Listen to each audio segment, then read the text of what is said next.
Hoje é um dia especial para a Universidade de Corsou, Dr. Moisés Costa Gomes, para sobre a nós celebrar o Dia Natal de nossa universidade.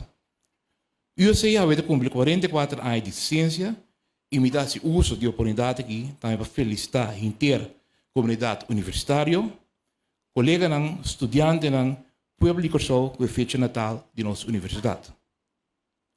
Corsou também mencionou para sobre na ano de 1979 a funda Universidade Nacional de Antillas, qual a vendia de chama Universidade de Corsou, Dr. Moisés da Costa Gomes. O país tem desejo de estar aqui, mas nós a realizar. E nós celebramos 44 anos. Se me Riberabek e meta não pasquico nossa universidade a ser fundada, me seguisa que nós cumpre cabalmente a tarefa da universidade. E não tem dúvida, considerando tudo e profissional e acadêmico na nossa universidade a produzir através de anos, o está trabalhando tanto na Corsou como em outros países do mundo da prova de isso aqui. De nossa mesma comunidade, nosso hobby profissional, que não fundação e formação agora aqui na universidade.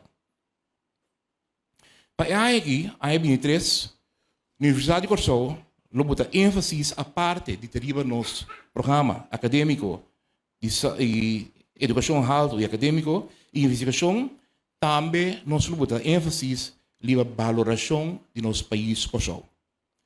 Nosso idioma e nosso pensamento e nosso querer é imperativo para como universidade, nós revivar a conversação de nossa comunidade, entre outros, nossa própria identidade, nossa cultura, nosso passado, importância de liderazgo e formação de nossa gente e, especialmente, toma de decisão.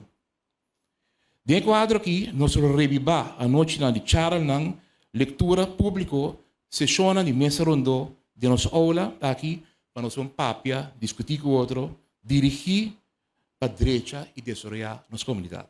Essa é a meta, a tarefa social que nós temos como universidade.